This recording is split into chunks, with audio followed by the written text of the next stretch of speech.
Clodagh, it appeared to have been a difficult day today in court, in the High Court in Dublin, for mother of one Nikita Hand, who has alleged that she was raped by Conor McGregor and a guy called James Lawrence. Both of them have denied these allegations. This is civil proceedings she is taking.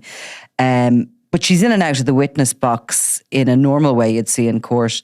And she's obviously trying to compose herself, and she's had to kind of come away from the witness box a few times. Yeah, so this morning when she first arrived into court, she was very nervous. You could see her physically shaking. So she was being brought through her evidence by her legal team for the second day. She was on the stand for about 2 minutes at the beginning of the day and was very distraught, visibly shaking, crying, and had to come off the stand. How did her evidence start then at the beginning of the day? Where did they start her? So they started her evidence at...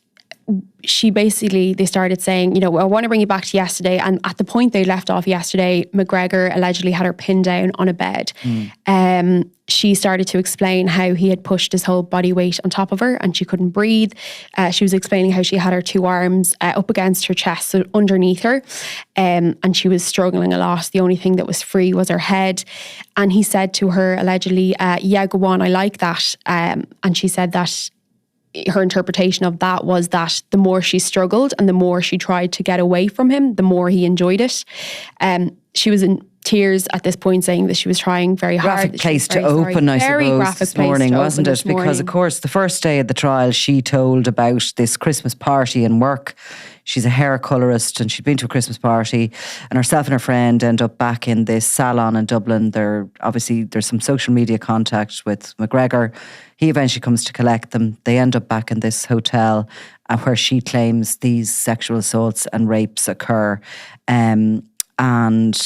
So they opened this morning at a particular point that was, we're into that very graphic area of her evidence. Which, of course, McGregor and Lawrence deny ever happened. So she continued on by explaining that she tried to get free from him by biting him. She didn't know where she bit him, but she just remembers biting him. And she said that at this point he flipped her around because he wasn't happy with her having bit him. And at this point he had her neck in his arm. And at this point she said, I'm really sorry, I can't cope with this. They took a break for a couple of minutes. The judge and the jury left the room, and then they returned to the witness testimony when she was ready. So at this point they change and they sort of go back a little bit back to earlier in the evening. Okay. At this point, her legal team asked her about earlier on in the day when the mood changed suddenly, which is something she described when she was in the hotel room in the penthouse suite at the Beacon Hotel in Sandyford. At this point, she said 2 security guards were in the room with her. There was in a penthouse suite like that, there's various different rooms in there. So she was in a separate room to where her friends and where James Lawrence was.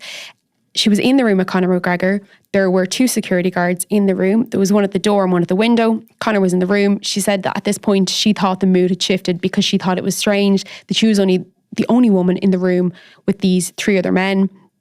She tried to leave and go back out to the other room.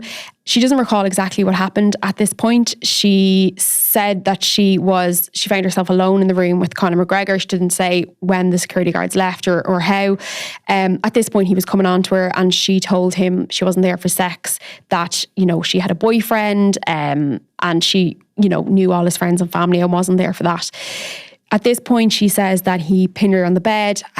Again, she describes kind of going back to that sort of start of the day where she has her hands up to her chest, the whole body weight. She tries to, shove and wiggle her way out. She fought hard. She bit his arm. She wasn't sure exactly how she ended up lying down. But at this point is where he choked her 3 times. And we hear that phrase where he had said to her, this is what it was like for me in the octagon when I had to tap out 3 times.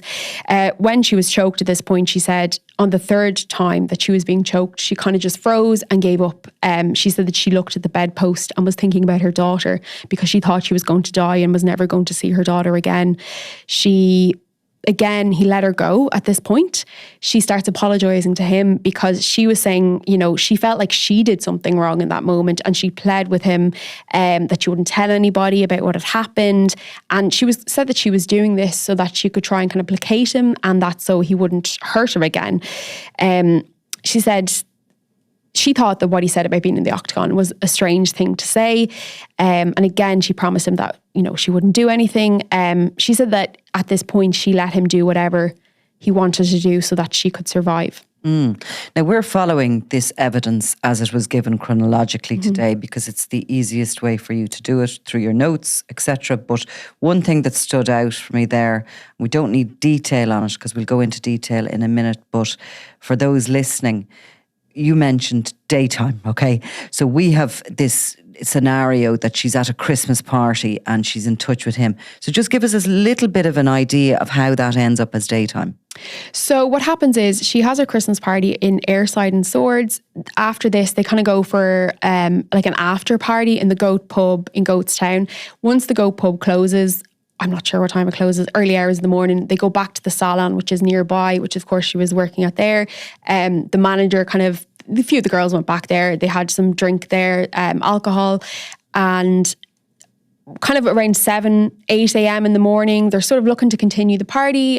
She had texted her boyfriend, Stephen, and said, do you mind if I stay out? I want to go out with the girls. We're going to have a good day.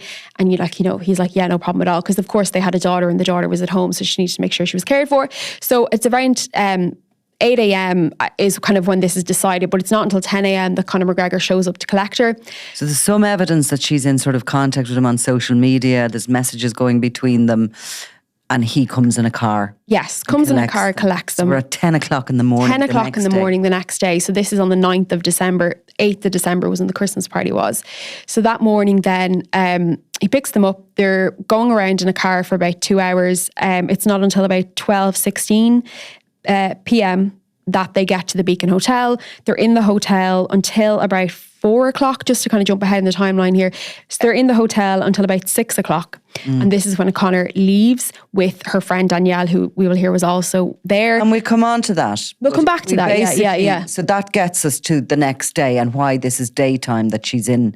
She claims, of course, she's in a penthouse hotel room and all this is happening to her. Now, again, both Lawrence and Conor McGregor have denied the allegations of rape.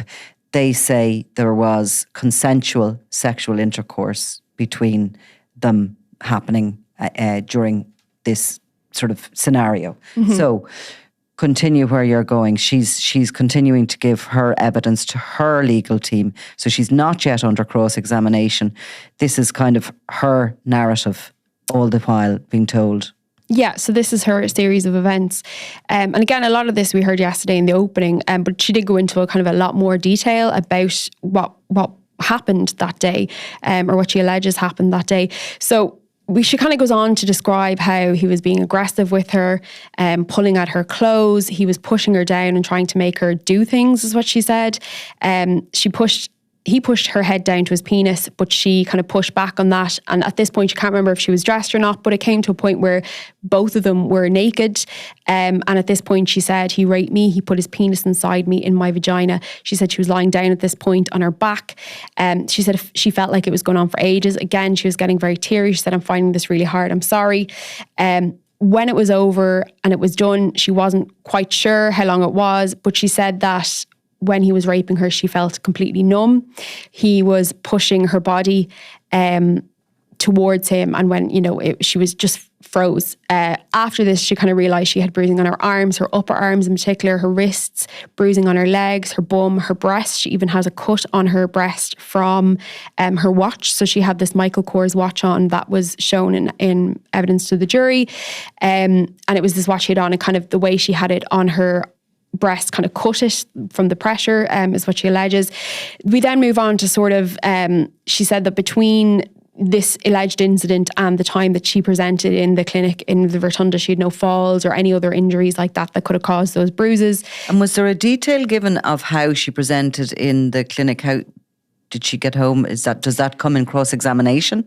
No, that comes later on in the testimony. So from her witness testimony she gave today, she literally started from that point of where she was in the room with Conor McGregor right up until the point where she is goes to a friend's house, goes to her mother's house, goes home, and ends up then at the Rotunda and then back home again. So she does bring us through all of that, and we do. And on the timeline point of view, what sort of, where are we at that next day, is it the evening of the next day, or is So it? at this kind of point here where this incident happens with Conor McGregor, it's somewhere between 12 and 6 o'clock. So it's somewhere between when she gets to the hotel and when he leaves. 6 p.m. Yeah. 6 p.m. Yeah. Around 10 o'clock that night, she gets to her friend's house. Her friend takes photographs of her body, advises her to get in touch with the rape crisis clinic. She goes home to her home that she lived in with her boyfriend at the time. She goes to bed. The next morning, so this would be into the 10th of December, Monday the 10th of December. That morning she wakes up, she goes to her mother's house, knocks on her door, and her mother calls an ambulance. And it's at that point that she goes. So throughout this time, her friend had advised her not to shower. She went home, she didn't shower, she got straight into bed, she put fresh pajamas on, got into bed that Sunday night, woke up. She says she didn't even sleep that night. She got up the next morning, on the Monday morning, went to her mother's house, and it's at that point she hadn't showered still. And then she went to the Rotunda for her, to the sexual assault treatment unit. Okay. So what point of the day are you at with this point, with the testimony? With this point of the testimony, we're on the 9th. We're still on Sunday between... Today, as regards her giving it in the courtroom, is it coming up to lunchtime, or are we? At this point in the day, this is still prior to lunchtime. Okay. So we do hear a lot before lunch even begins. So before lunch, we hear like most of the testimony up until the point where, she goes to the clinic. So after lunch, then she's... we see the CCTV, and then she's cross-examined by Conor McGregor's legal team. And is the CCTV presented to the court by her legal team?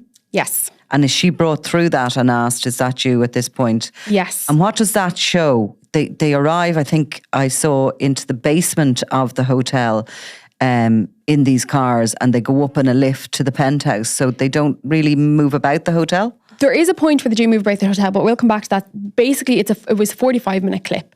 It is all just, it's a montage is what they described it as of the entire time that they're on public CCTV in the hotel. So in the lift, in the car park, and in the reception.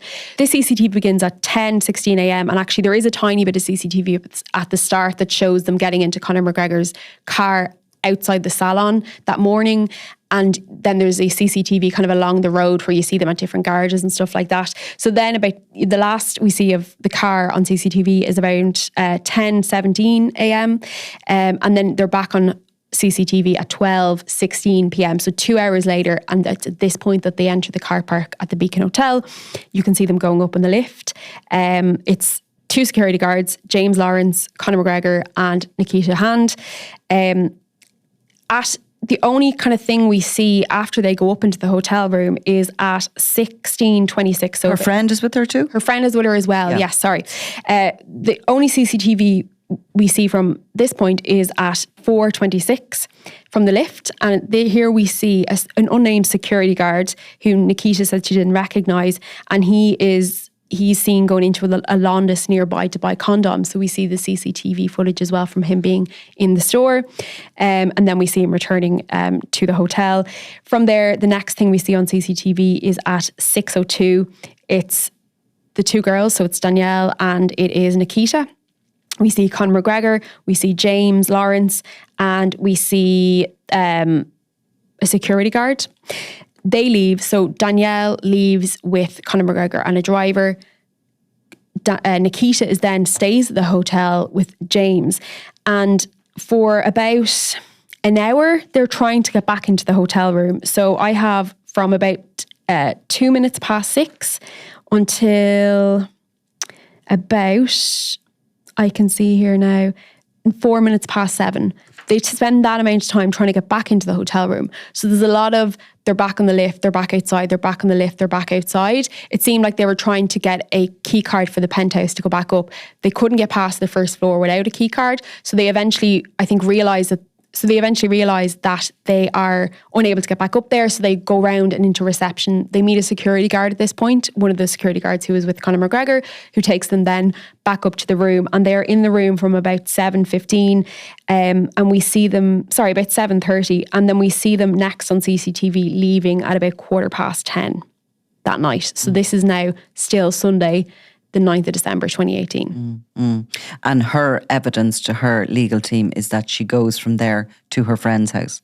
Yes. Before going back to her own Yes. home. So we then hear that she goes to her friend's house. She was trying to text one of her friends, Jennifer, who is her then boyfriend's sister. She was trying to get in touch with her, but couldn't. So she ended up going back to her manager's house, Emer, because she decided she'd go to Emer's because she needed to give her back the keys for the salon anyway.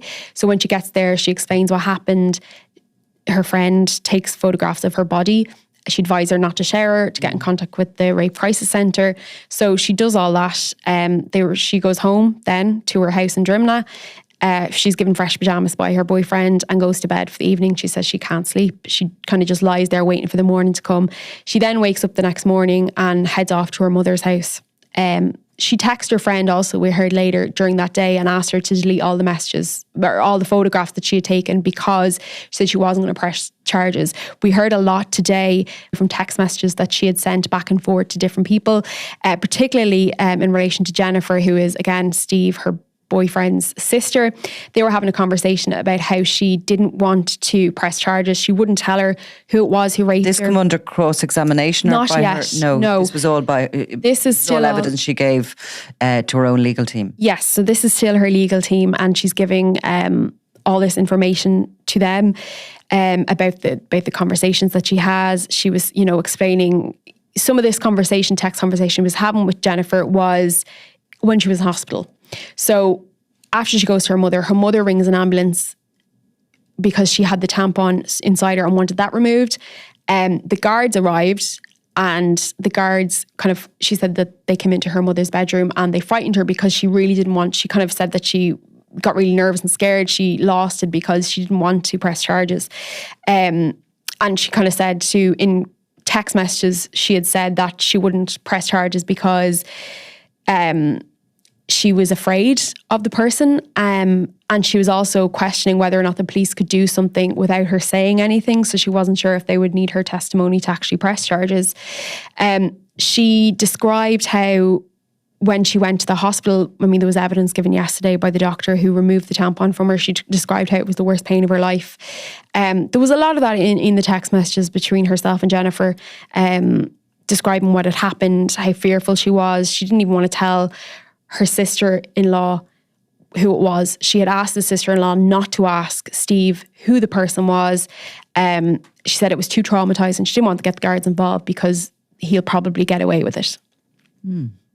So she then is brought into cross-examination. Remy Farrell is representing, the senior counsel is representing McGregor. There will be two legal teams here, one for Lawrence and one for McGregor. So she can be cross-examined by both, I imagine.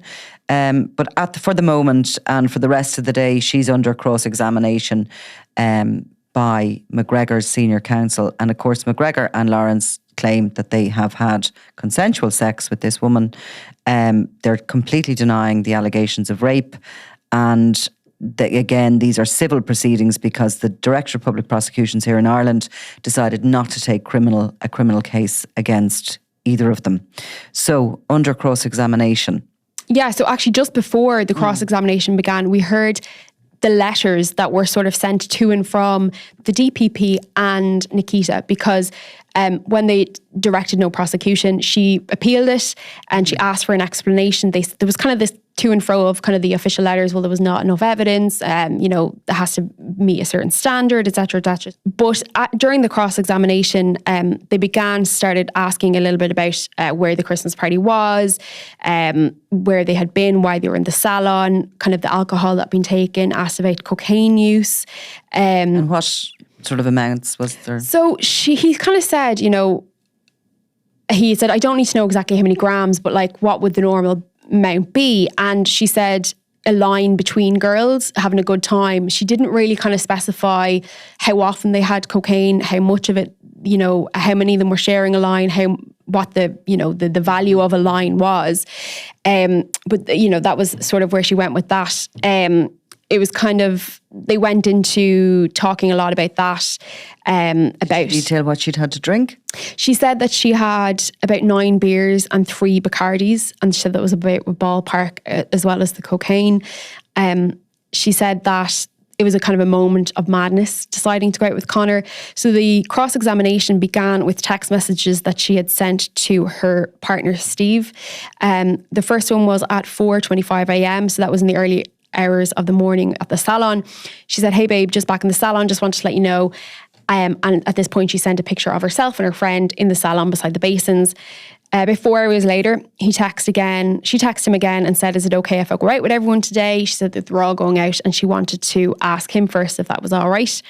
At this stage, in the cross-examination, it was established that she had already been in touch with Conor McGregor. So at this point, it was asked of her, why did you deceive Steve about what you were doing? And she said she just didn't want to tell him the truth about the fact that she was going to a party with Conor McGregor. Again, she was asked, why did she lie? She said she didn't want to worry him. And she didn't tell him it was just her and Danielle. And it was then asked of her, so did you lie with who you were with because you didn't want to know you were going out with Conor? And she said yes. Then about 8, again, at this point, Steve texts and says, "Where are you going?" And she says they're going to the Goat. And she sent an image of him. Image to him. She thinks of her and Danielle. And he asks, where are you going? And she says she thinks they're going to the Goat. There's nowhere open yet, so they're going to stay in the salon until the Goat opens. At this point then, she'd been on the phone with Conor McGregor. She wasn't sure whether or not they were actually going to come and collect them. She said at this point she was kind of very annoyed with him because she was waiting outside. She said they were very drunk and kept ringing him loads because she didn't know whether or not he was going to show up, and they kind of wanted to know what they were doing. So when they got in the car with Conor, they drove around and they were looking... it was put to her that they were looking for other people to party with. And she said that, yes, they were driving around for about 2 hours. They went to the home of James Lawrence after an hour or two of faffing about, as they said. The two women stayed in the car with the driver and Conor went in. He came back out with James Lawrence, who had no shoes on. And we could see in that CCTV footage as well that he still had no shoes on by later on that evening. She said she never heard Conor ask the driver to take them X, Y and Z place. She said she was drinking and having a good time, and she wasn't really troubled by where they were going at the time. But afterwards, in kind of retrospect, she was thinking about it, that she was troubled. And the reason they brought this up is because she said she didn't hear him say that they were going to the Beaking, because at the time she had told other people that she had thought that she was in the Morgan Hotel, which was in town. And she said that the reason she said it was the Morgan was because the interiors inside the hotel looked like similar interiors to the Morgan Hotel. And it was put to her that, the Morgan Hotel is in Temple Bar, it's down cobblestone streets. It was a very narrow entrance, and kind of, Conor McGregor's legal team put it to her that the kind of area of Sandyford was very different. However, she did enter the hotel through a car park basement, and she said that she did have tinted windows in the back of the car. She was then asked about cocaine. And she said that, it was just something she did for fun. When asked the effect that it had on her, she said it was something that would keep her awake, to have a laugh with. And it was put to her that it was a stimulant. She said, "I don't know what a stimulant is." And he said, it's like coffee, something that keeps you awake, but is very different to coffee, which she agreed to. When she was in the car, they were also consuming cocaine. She was kind of, as well, it was put to her before the cross-examination ended for today. It was put to her about her relationship with Danielle, who was this woman who was with her the entire time. During the transcript, so the Garda transcript was given from her interview, it was given to the jury, and the jury were warned, this is not evidence. Mm-hmm. This is just, a guide for you, for the witness to be cross-examined with. So she was cross-examined about when she woke up. She had a distinct recollection of being in the room with Conor beside her. She woke up in this panic. She knew Danielle was in the other room. She has said she woke up after she says he raped her. Yes. She says she fell asleep after the rape. Yeah, so what happened was he told her to get back into the bed and cuddle her for a while, to cuddle him, and they got back into the bed and she fell asleep. So she woke up a few hours later. She claims, panicking, checked the time, sent a text to her boyfriend, and this was at 6:28, said, all great, I'm so drunk in the Goat. She then went out to her friend Danielle. She said Danielle was panicking, wanting to get home to her mother. And it was she asked about that by Remy Farrell, the counsel for McGregor? Was she asked about that text she sent the boyfriend? Yeah, she was kind of put to her that she didn't want to tell him where she was because she had lied about where she was after waking up beside another man in the penthouse of a hotel. And he kind of went into questioning about her relationship with Danielle, and were they friends? And she said, no, we're colleagues. And he said, well, are you his friends? And she said, no, we were colleagues. They're not really in touch anymore because they kind of only knew each other through work. And it's at this point she was kind of like, I don't know where you're going with this. And he said, you know, you don't need to worry about where I'm going with it. You just need to answer the questions as I'm going along. And she is then asked, at this point then we kind of come near the end, and she's asked if there was obviously these big time gaps. She doesn't remember any of the CCTV footage of her in the lift with James Lawrence. This is after Conor McGregor. This is after with Conor. Danielle. Yeah, so this is from 6 o'clock, that hour period where they were trying to they were faffing around trying to get back in on the curtains. Yeah. She said she cannot remember any of that. She says that is not something she remembers. The only thing she remembers is everyone was trying to leave. She said, no, don't leave. We're having a good time. Conor, Danielle and the security guard left. At some point there was food brought to the room for her. She said there was a burger and chips. She doesn't remember eating that. She doesn't remember anything that happened with James Lawrence in the lift. And she was asked, you know, how do you remember that, but you don't remember, how do you not remember that, but you remember speaking to Danielle about her mother, and this was in the moments before, and panicking about the time. And she said, you know, I'm not mistaken about it. And he asks if she could swear that that was the truth, that she remembered that conversation with Danielle, but she didn't remember what happened with James Lawrence in the lift. And she says, I swear that's the truth. And it's at this point, Conor McGregor's legal team asks to leave it there for the day. And this is about 4 o'clock. A lot of evidence. And obviously a very long day for Nikita Hand in the witness box. She's back in tomorrow. Yes. Where this cross-examination will continue by McGregor's legal team, and presumably Lawrence too has legal representation there who will also cross-examine her. So jury of 8 women. Jury of 8 women, 4 men. 4 men. And it's Justice Alexander Owens. Yes. And it's in the High Court, so it's civil proceedings. And again, to point out that McGregor and Lawrence deny claims of rape, and this is a civil case, not a criminal one. But Clodagh, thank you very much. You brought us right through the whole day there. And I think people are interested in what, in the evidence that's coming out in this case, or the allegations, shall we say, that are coming out in this case. Obviously, Conor McGregor is a huge star. Is there a lot of interest down at the courts? There is a lot of interest, yes. People outside, a lot of cameras, as you would expect. People, you know, the public waiting outside, public going into the public gallery upstairs. We actually have no view on the public gallery of where the media are. Yeah. But, you know... And Conor McGregor's there. Conor McGregor is there. He's in the courtroom. He's sat... he's not sat in, you know, in a box or anything like that, as you might suspect, you know, you might come to expect with a criminal trial. He's just in the body of the courtroom. In the body of the courtroom, exactly. And he is with his father, Tony McGregor is there. He's also with a couple of other people who I can't decipher exactly who they are.